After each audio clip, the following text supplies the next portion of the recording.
19 de la licenciatura en Derecho de la UACJ. Voy a hablar de la visión integral de la formación jurídica que surge de la retórica. Este es un artículo de la revista Pedagógica Universitaria y Didáctica del Derecho por Enrique Farfán Mejía. Bueno, para comenzar, ¿qué es nuestra formación profesional integral? Bueno, esto es el proceso mediante el cual la persona adquiere y desarrolla de manera permanente conocimientos, destrezas y aptitudes e identifica y genera asumiendo valores y actitudes para su realización humana y su participación activa en el trabajo productivo y en la toma de decisiones sociales.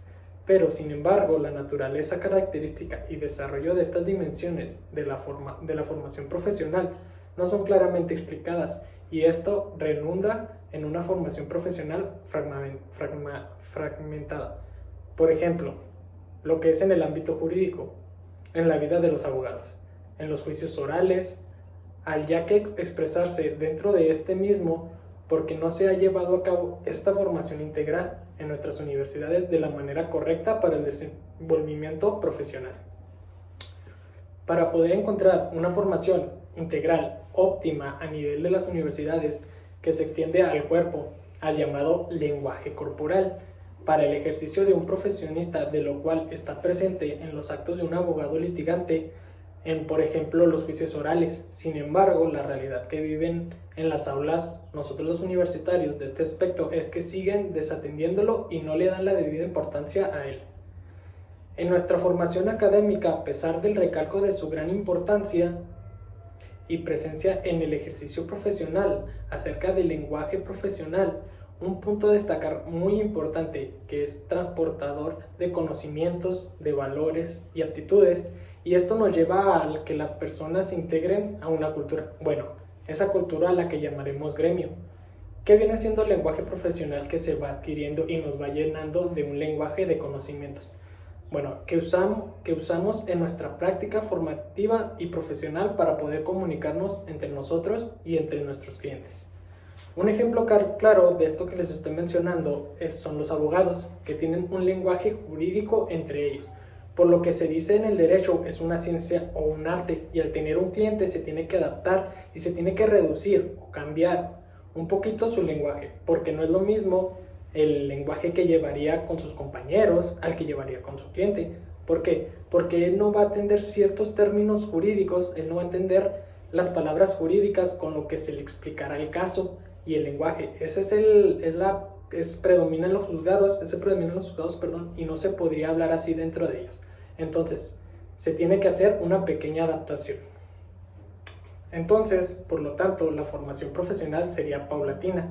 Y se preguntan qué quiero decir con esto. Pues al decir paulatina quiero decir que se va a producir o realizar de una forma lenta y gradual en la que se va haciendo más técnico para las personas que estén en las universidades y puedan usarlo en el ejercicio profesional. ¿Cómo se lleva a cabo este proceso? Bueno, inicia desde el momento en que estás estudiando en las universidades hasta finalizar con lo que es hacer ejercicios de tus actos profesionales. Es ya entrar en tu profesión ejerciéndola.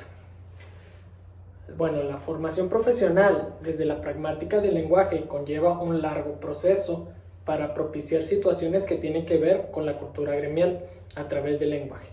Y esto implica varios aspectos, pueden ser racionales, emocionales y morfológicamente se dan a través de los gestos corporales. Y esto es una gran importancia en el desempeño de los abogados con la implementación de los nuevos juicios orales.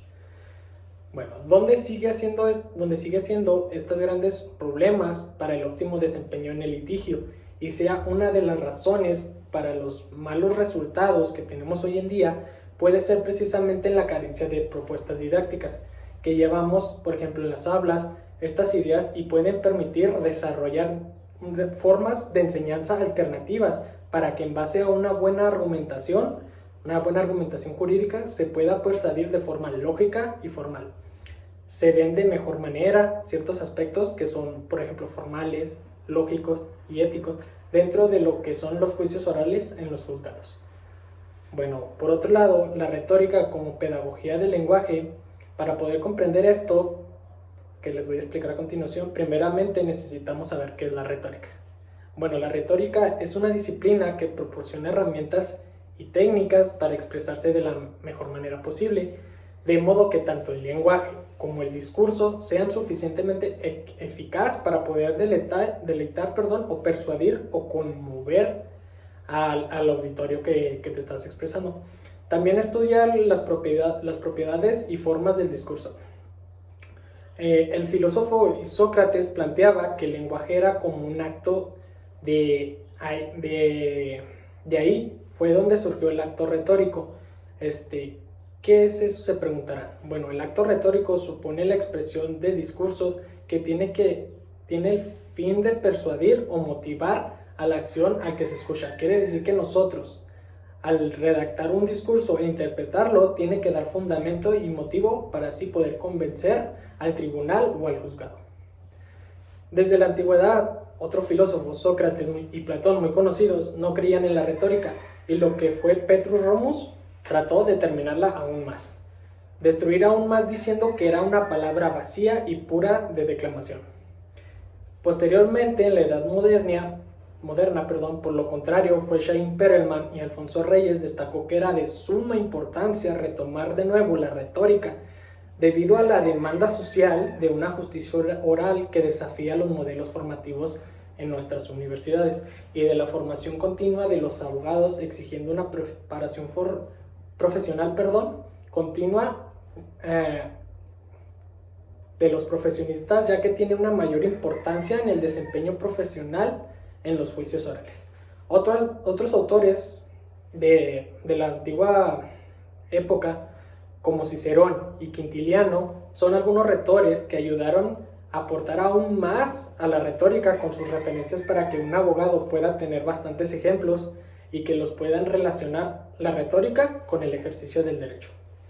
Bueno, una forma que se tiene para la formación integral profesional de un abogado mejore en sus discursos mediante el acto retórico es que retome los elementos como logos, etos y patos, que les explicaré un poquito más adelante cada uno de ellos, pero se preguntarán, ¿por qué?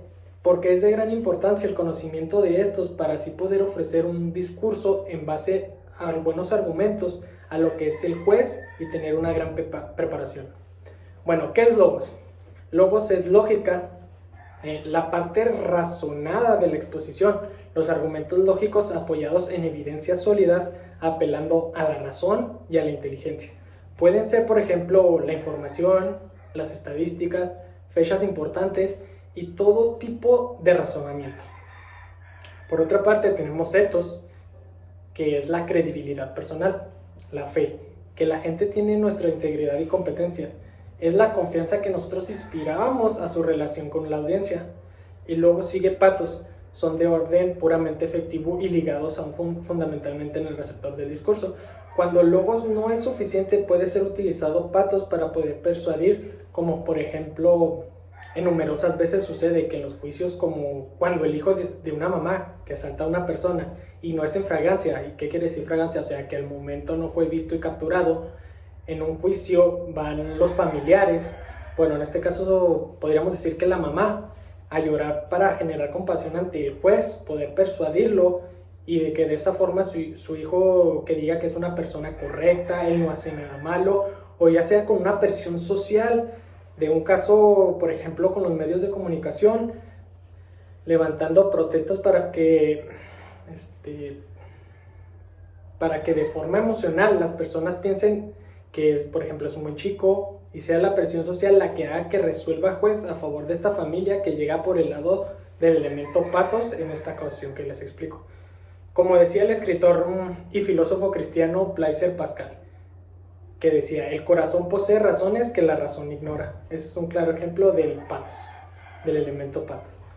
Bueno, conforme a los principios de la retórica, el discurso tiene unos pasos de formulación y una estructura. Es de suma importancia, vaya. La formación de cómo se tiene que hacer un discurso la tomaremos la base de Aristóteles, quien señala 3 elementos. El primero es el inicio, el desarrollo y una conclusión. Bueno, ¿y cómo es la forma de expresarlo?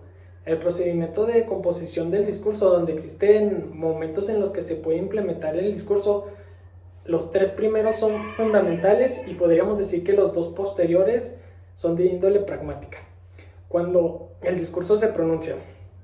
El primero de ellos es el inventium o invención, que se refiere al momento de la obtención de información que se usará en el discurso. La segunda es el discutio o la disposición. Trata sobre el orden de las partes, sobre la organización de la cadena de los argumentos que componen un contexto o un texto del discurso. Por otro lado está el locutio o el estilo. Bueno, este se define como el arte de hallar la adecuada expresión de las ideas, pensando ya no solo en el qué, sino en el cómo de las formas comunicativas hacia nuestra audiencia. Después le sigue memoria, que es la cuarta parte de la retórica. La memoria es como lo que tú te vas a grabar o como tú lo estás captando para interpretarlo a la audiencia. Por ejemplo, con los artículos del Código Civil, citándolos, ese sería un buen ejemplo. Y actio, que tiene que ver más como el cómo que como el qué de la actuación retórica, es ya la hora de expresar el argumento. Bueno, no cabe duda que sería de gran importancia, una gran idea muy novedosa y audaz, recuperar estas prácticas que hoy en día, en mi humilde opinión, solo te enseñan en lo que viene un libro, no te explican cómo interpretarlo correctamente, cómo argumentar, fundar y motivar, para que así cuando nosotros como abogados, por medio de los litigios orales, podamos desenvolvernos de una manera muy óptima y correcta. Por eso son de gran relevancia, reitero, para la formación y preparación de un profesionista. Y sin ellos yo pienso que no podríamos tener una preparación óptima y como sea al momento de la litigación, poder usar la retórica en el proceso del discurso y las implicaciones para el lenguaje profesional del abogado. Aparte de todo lo que hemos comentado a lo largo de este video, tendríamos la habilidad, por así decirlo, de poder argumentar correctamente frente a los tribunales y por un tema determinado. Bueno, eso sería todo por mi parte. Muchas gracias. Un saludo.